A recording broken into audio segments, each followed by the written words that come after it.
If I was sent by anything, it was by the future. There are people who can't go back home until this is resolved.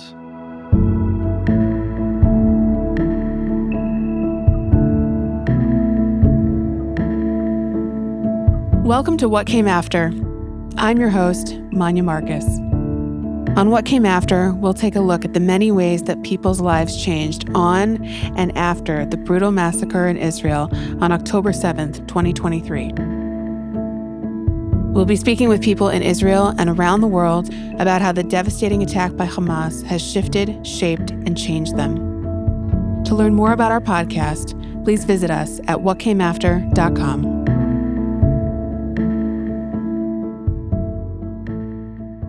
I'm happy to be joined today by Michael Starr. Michael Starr is the Diaspora Affairs correspondent for the Jerusalem Post and previously was the legal affairs correspondent.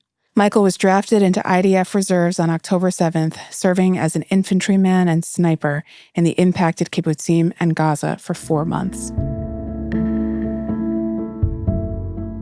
Well, thank you so much for joining me, Mike. I really appreciate you being here. I'm hoping that you can introduce yourself to us and let us know who you are, what you do, how long you've been in Israel. Well, I'm the erstwhile Diaspora Affairs correspondent for the Jerusalem Post. I was previously the legal affairs correspondent for the Jerusalem Post for about a year. And before that, I was desk manager for the breaking news team for about a year and a half. So in all, I've been at the Post for about 3.5 years. It's been cut up a bit by some unexpected military service. I made Aliyah in 2009, joined the IDF soon after. I was in an infantry unit, the Nachal Brigade. I served for 3 years and been regularly called up for deployments to certain areas, to Herodian area, to the area of Shiloh, to the north, to the Syria-Jordan border. But nothing was ever as serious as the October 7th war, Israel-Hamas war, or whatever we're going to call it. So I occupy this strange space where often Dover Tzal doesn't know what to do with me. The IDF spokesperson's unit doesn't know what to do with me. Or on one hand, I work with the pen, where I'm supposed to be the objective journalist, and I'm supposed to keep an eye on things and write about things in that kind of mindset. And then I have to drop the pen. I have to kind of put that completely aside and switch out the pen for the sword. That is who I am in that moment. I'm a soldier. I'm not a journalist. And I think that's experienced a lot of reservists. That's not unique to me, where you're expected sometimes to be a soldier, make that jump between civilian to combatant all of a sudden. So like a lot of people in Israel, occupy a strange limbo. My next question is about October 7th. Did you feel it when it was happening with the pen or with the sword? Where did it hit you as it was occurring? As soon as I heard my phone buzzing with the sound of rocket alerts, I knew something was wrong. And I immediately went to the sword. I immediately knew that I was not going to be a journalist. I understood later on that if I wanted to get through the next months without really losing it, then I just said, this is who I am now. I'm a soldier. I don't have civilian life. I'm not a journalist anymore until the Army's done with me. I'm a soldier now. That month, I'd been filling in for our military affairs correspondent, and I interviewed Dover Tzal off the record. Dover Tzal IDF spokesperson's unit representative off the record about the situation in Gaza. And there had just been riots on the border, lesser riots, not like we'd seen in the past, but still of note. And the general consensus was, in that week, that everything was sorted out there. There was a deal with Qatar regarding funds for government employees in the Gaza Strip. The riots were over. The situation was solved. All the deployments were going to the West Bank. The eye of the IDF was to the West Bank.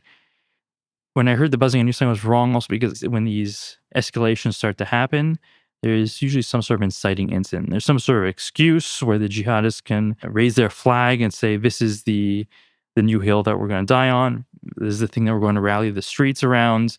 This is the thing that we're going to be angry about and fire rockets about, as one is off to do. I just go around in the street, just looking to get angry at something and shoot rockets. I will note a wry look on your face for our listeners.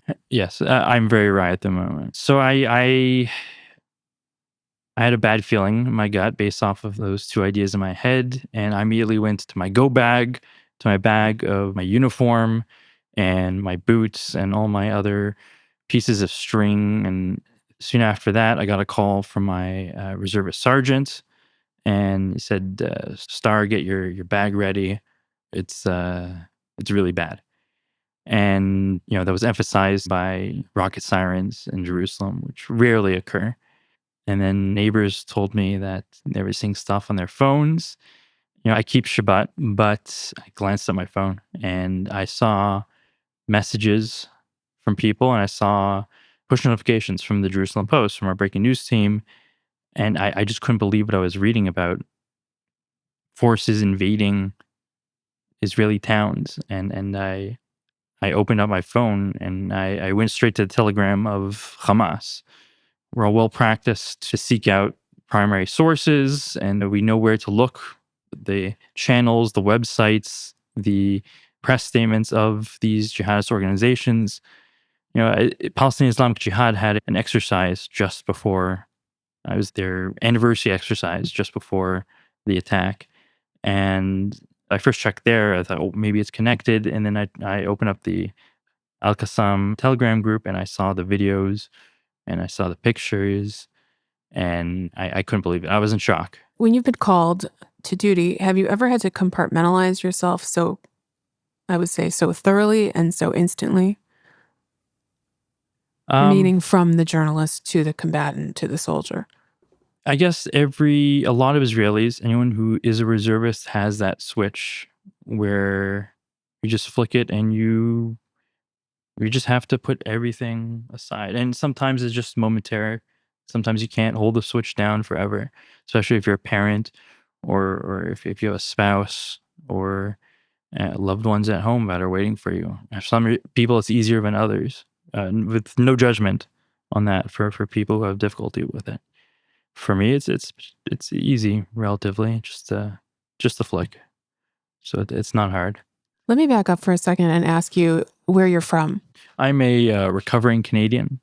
Okay. Yeah, I go to meetings for it every Wednesday.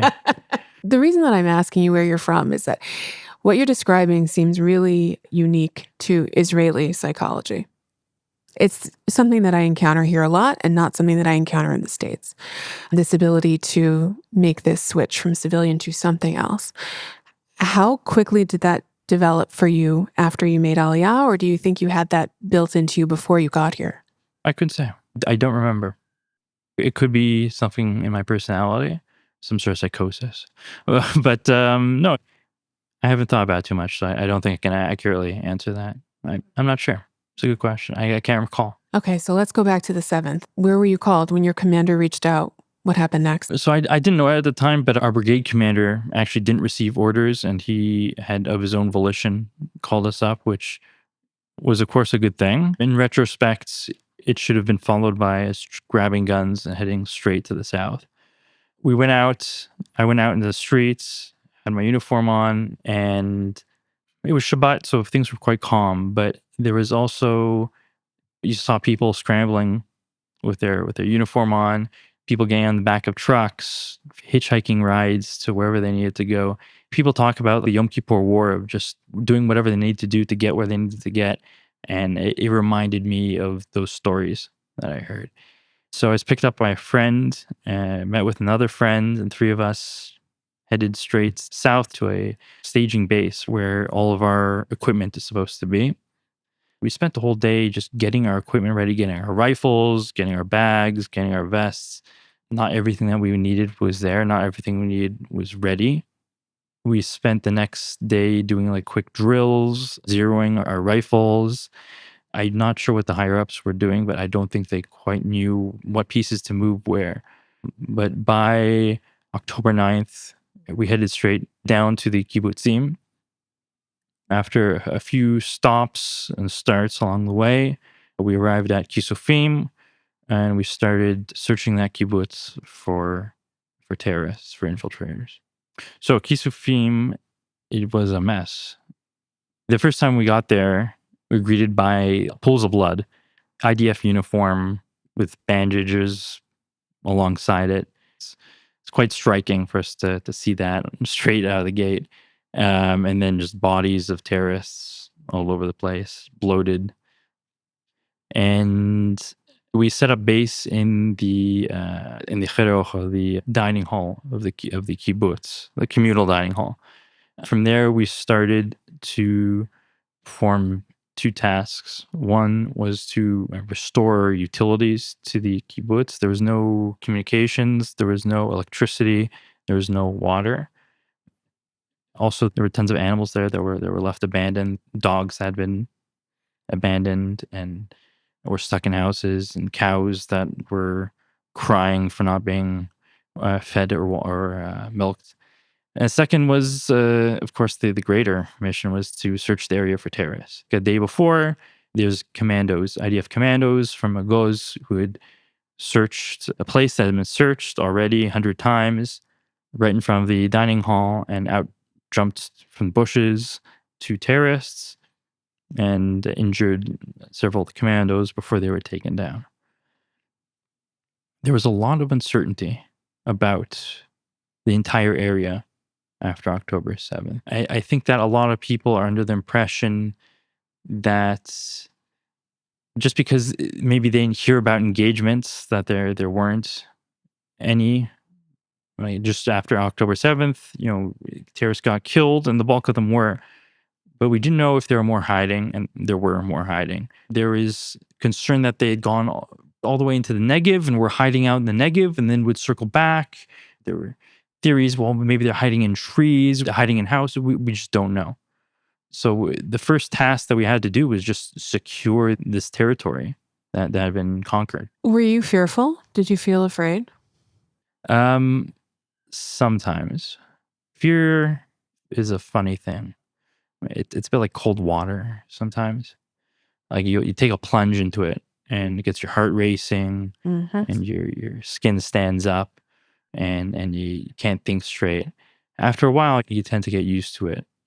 And then you wade a little bit deeper into the water, or you get pushed deeper into the water, and then you feel the chills again. But generally, you get used to it. All those firsts are a little bit scary. The first time you set foot into Gaza is scary. The first time you go deeper into the urban area of Gaza, it's scary. There was uncertainty going into the kibbutzim. We didn't know what to expect.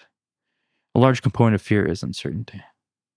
When you describe bodies of terrorists laying around, there's been a lot made of the fact that terrorists were dressing as IDF, and it can be difficult to discern one from the other. Were you certain of which you were looking at? When we say they're dressed as IDF, it was never fully complete. Like they would never have the right shoes. Something would be off.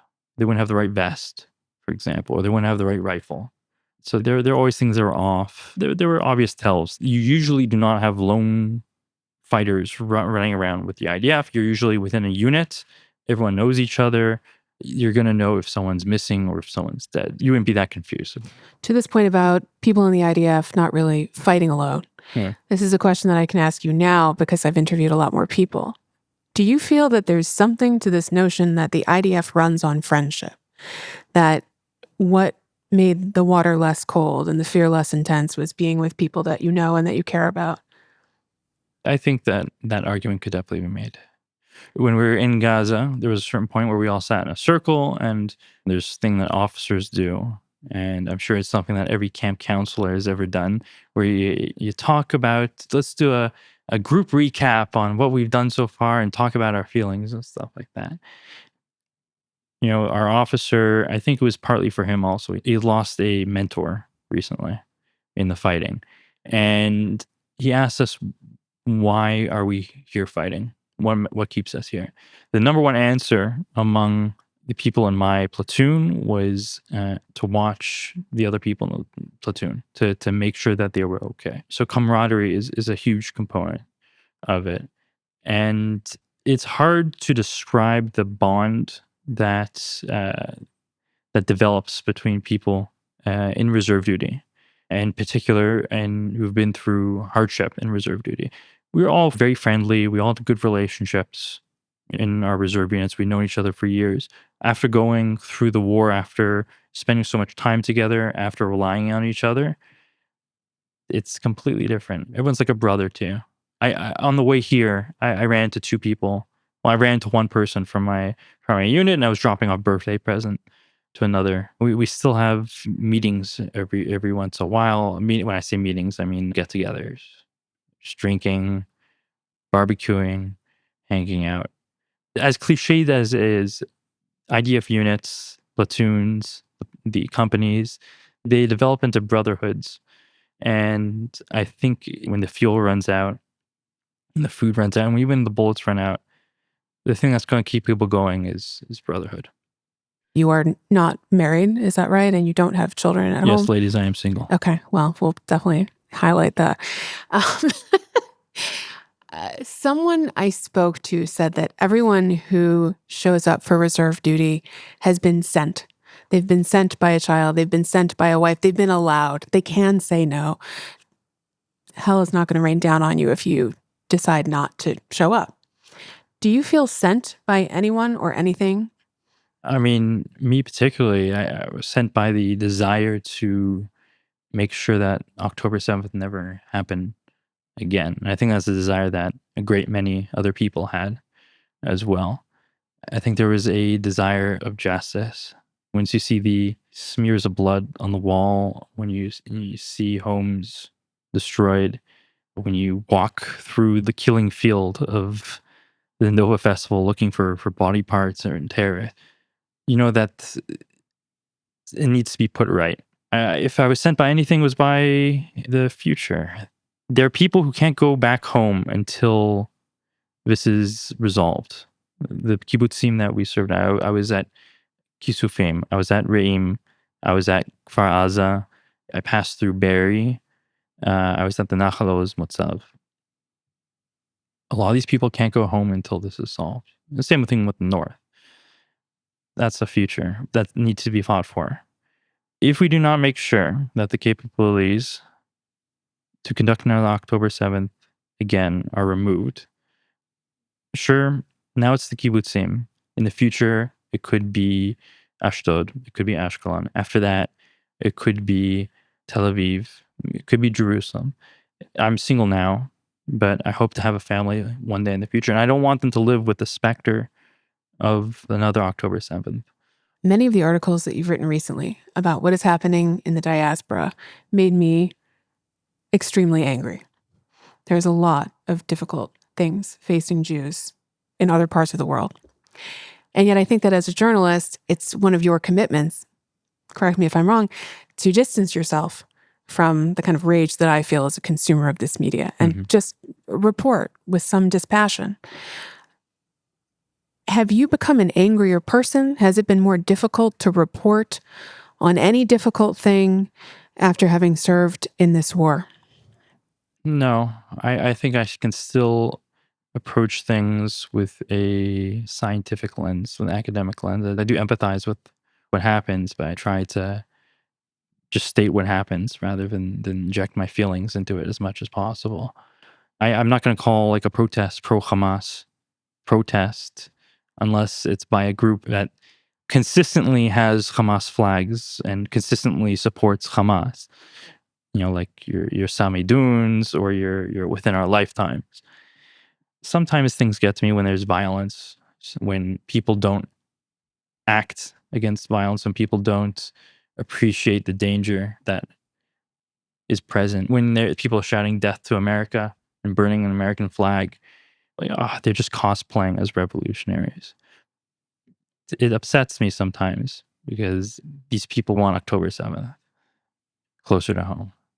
And when I see a activist group ramming down a factory fence with a van and then ramming into a building and then beating up employees with sledgehammers, beating police with sledgehammers, and there's no reporting on it. I'm one of the few people that reports on it, and it happens every other week. There's just complete impunity.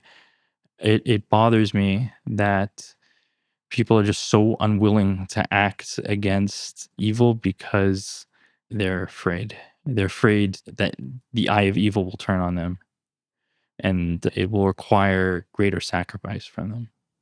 Okay, so let's talk about some of your greater sacrifices. How long were you in Gaza? I was in Gaza for a month and a half. You wrote a piece for the Jerusalem Post, where you work, a reflection of 100 days in Gaza. I would encourage people to read it. We're closer to the year anniversary than we are to the original event.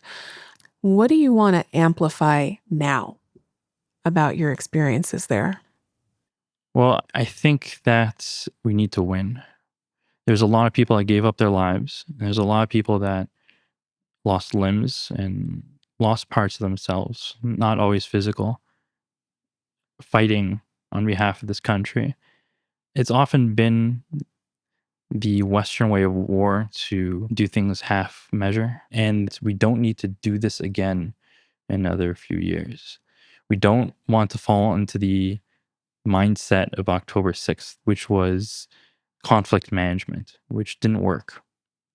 We thought every few years that we could degrade the capabilities of people like Hamas and Palestinian Islamic Jihad.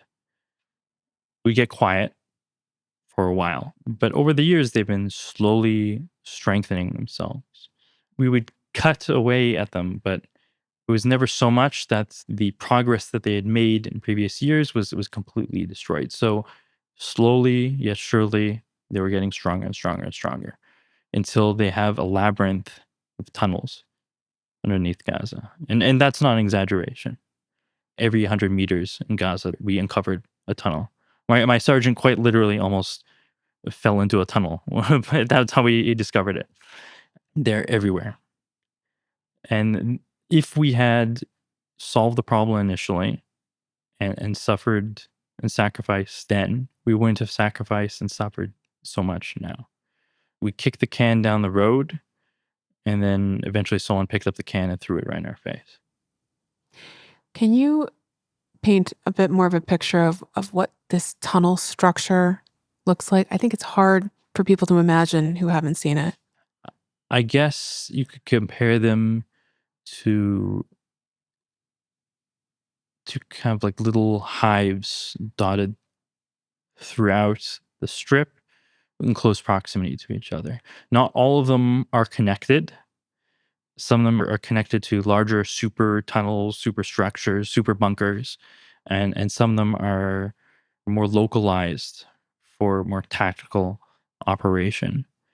Some of them are incomplete, and you'll have terrorists hiding within them. And then at the right moments, they'll see on their video cameras, or they'll hear, or they'll get orders from someone who can see, and they'll finish the last few meters of digging, and then they'll attack. If you kind of picture a hand with fingers extended out to different points, to different homes in a village, that can give you a visualization of how these tunnels are shaped. They connect to multiple points. Sometimes they'll have storehouses of weaponry. Sometimes they're just one way. It's never just one thing. It's hard to say this is how all tunnels are. What was the hardest thing for you to see when you were in Gaza? I guess the hardest thing for me to see in Gaza was what could have been, what wasn't there. There were villas there. It was beautiful climate. I could see the ocean from certain points. It could have been a beautiful place. In certain places, a lot of places actually, it was a beautiful place. Gaza was very nice, contrary to what a lot of people said. And, obviously there are areas of Gaza that were not so nice. People were living desperate lives in quite a few spots. There was plenty of beauty there. And all those tunnels, all this weaponry, if they invested into more fields, into more vineyards, into more housing, into hotels, it could have been, I could have been there on vacation instead of there fighting. It was just a waste. The people who conducted this attack knew exactly what they're doing. They knew exactly what the price would be if they carried out the attack. They knew it would carry a heavy price for their people. and they were more than willing to pay it. They don't care that what was there and what could have been there was just destroyed. The joke about you being a recovering Canadian makes me wonder what kind of relationships you have with people who are still in Canada and if this issue has caused any wedges.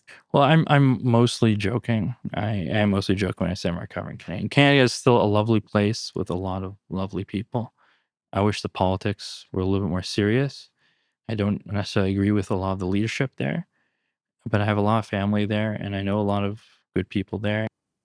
Do you see people in your social media stratosphere posting things that have really affected you since you participated in the war? Sometimes the brother of a friend posted something pro Hamas and it was accusatory of October 7th. I didn't want to get into a comment war with him. There's just no point with those type of people. But I said to his brother, listen, like, this isn't acceptable. So there was that. But if I paid attention to every single comment, especially the ones on my articles, then I would never get anything done. I learned a long time ago just not to pay attention because the people that are making comments, the people that take the time to write things online are usually not people that really matter that much. Online is not real life. I think it's a lesson a lot of people need to learn. Why did you become a journalist? I always enjoyed writing. It was kind of a hobby of mine. I've always liked stories. I've liked to tell people stories.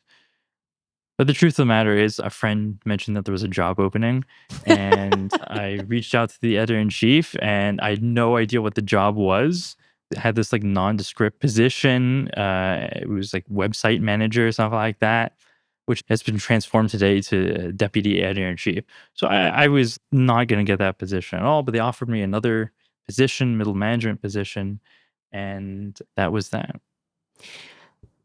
As someone who likes to tell stories, is it hard for you to not be a storyteller right now of what is happening in this war in Gaza, in the north?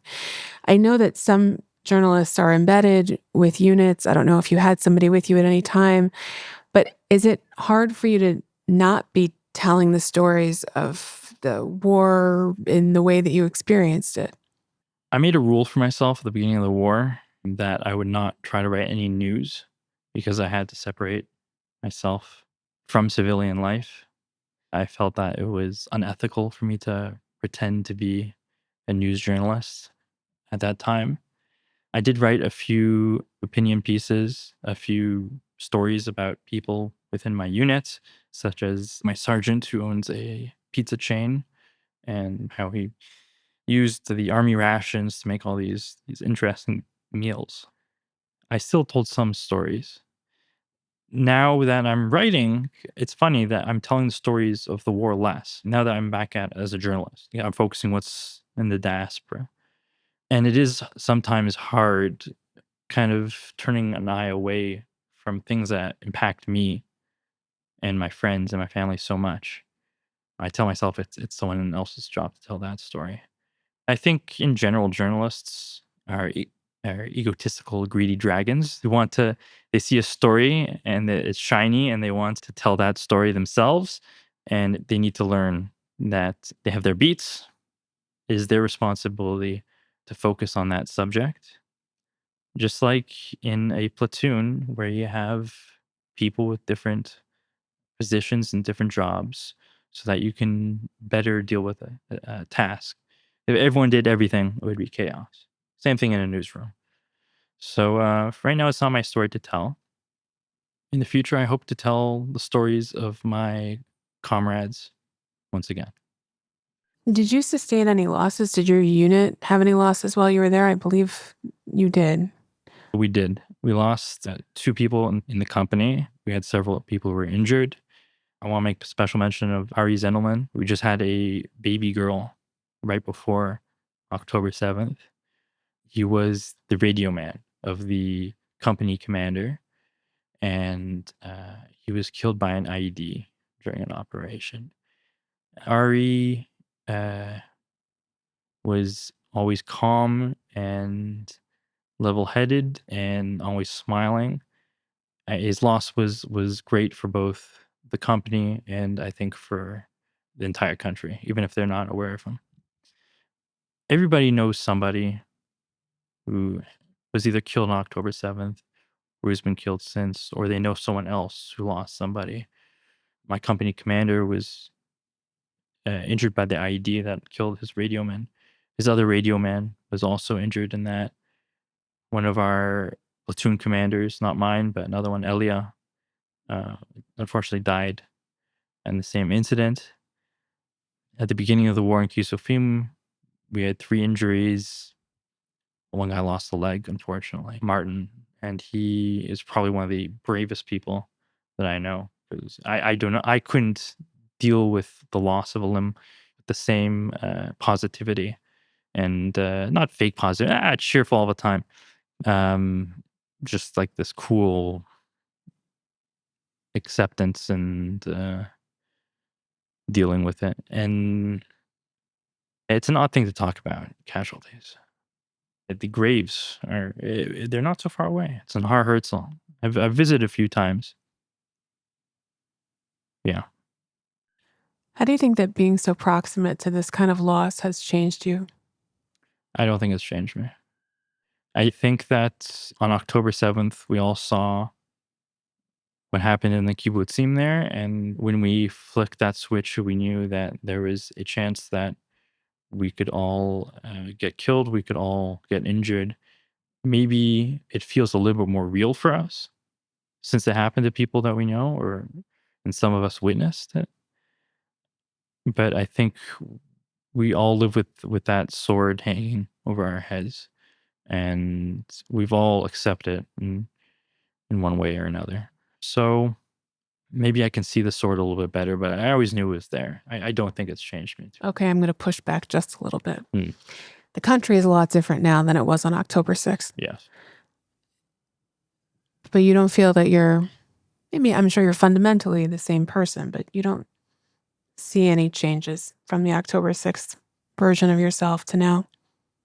No. I wish I had a more exciting answer, but I guess maybe I'm too now a rock. Yeah, you're very steady. You're very steady. The country has changed. The country is traumatized. The country was lulled into a false sense of complacency, and some of our leadership had engorged themselves on hubris, inebriated themselves on hubris. And I think October 7th was a wake-up call that you cannot just manage conflict. You can't just ride that tiger and assume that it's going to tire itself out eventually. It's going to turn out and bite you eventually. The country is still living in trauma right now. But do you identify that way individually as someone who's living in trauma right now? You can say no. It's okay. I hate to disappoint. I'm going to have to say no. Maybe it's because of that dispassionate eye that I often take as a journalist. And when I do flick that switch, I'm a sniper, and my job is to look down a scope for hours on end.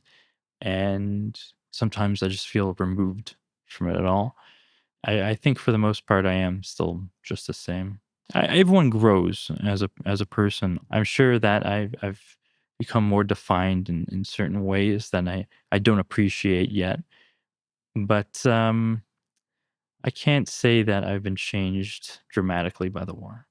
Here's a question. Since you mentioned that you're single, would like to have a family. That is right. Ladies, I'm single.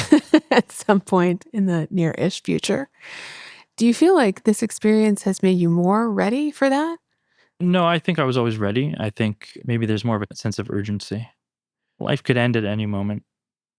There are plenty of people who they were single at the time that they were killed, and I remember having conversations about dating, and they just got the number of somebody, and they're excited to call them, and they're never going to make that call anymore.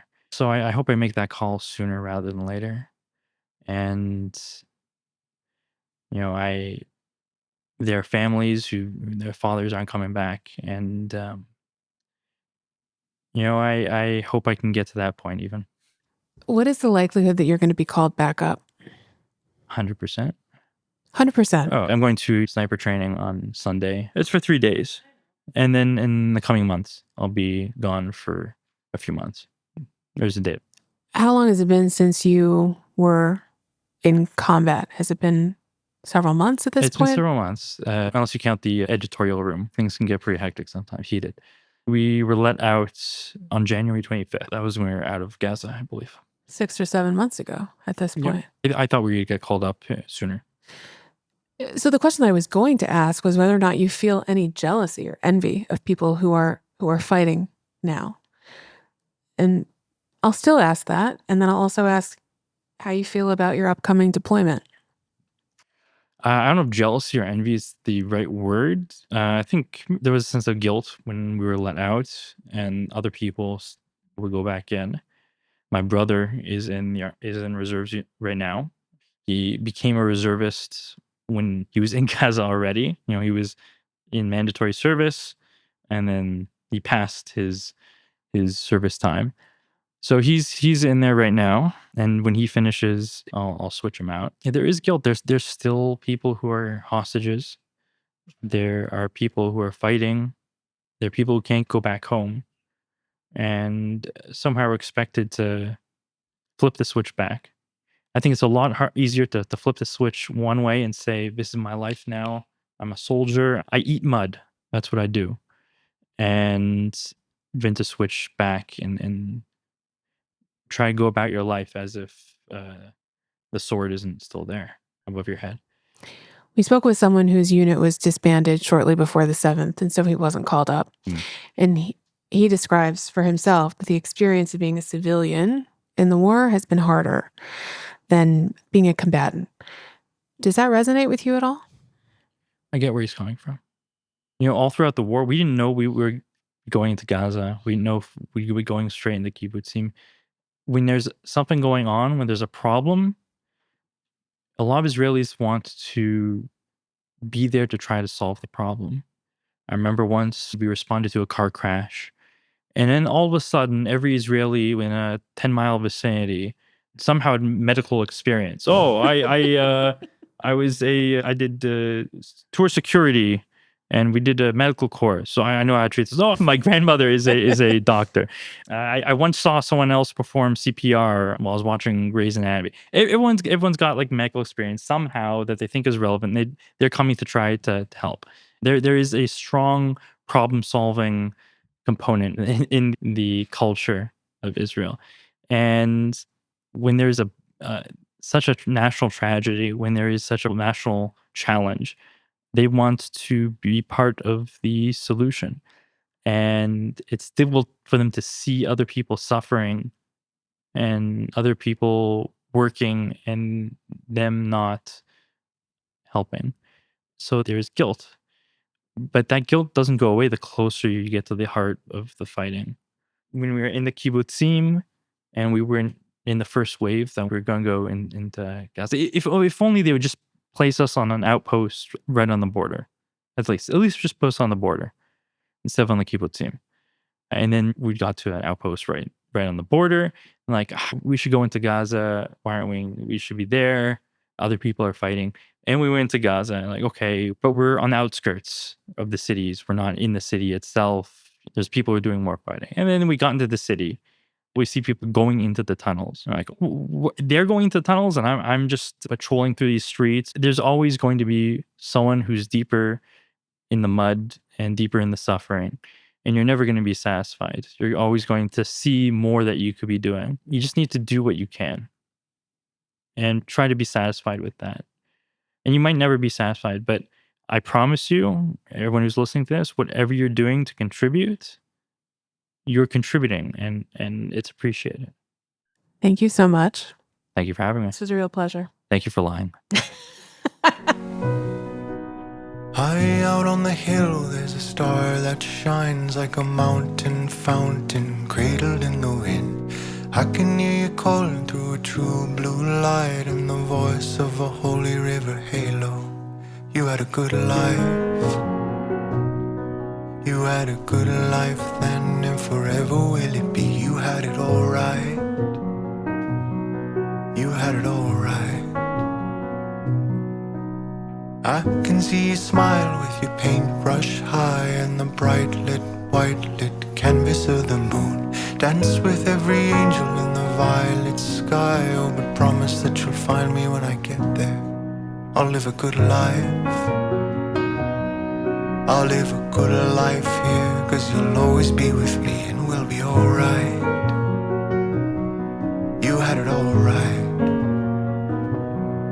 When I fall, will you help me stand? Will you hold my hand?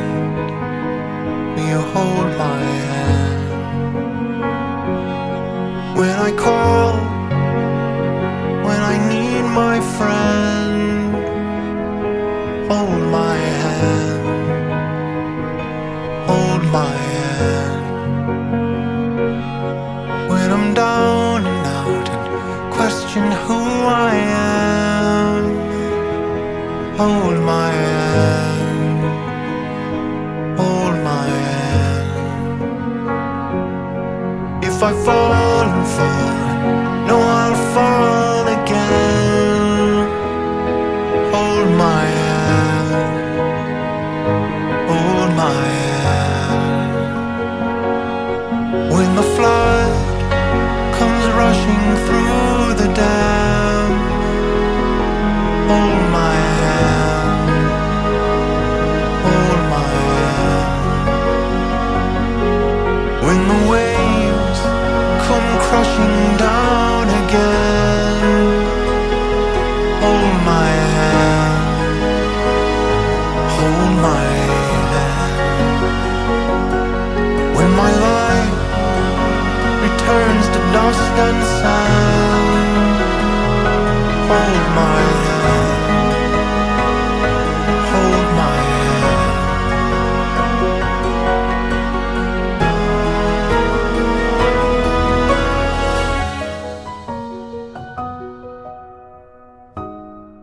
Thanks so much for listening. If you enjoyed this episode, please rate, review, and subscribe to What Came After wherever you get your podcasts.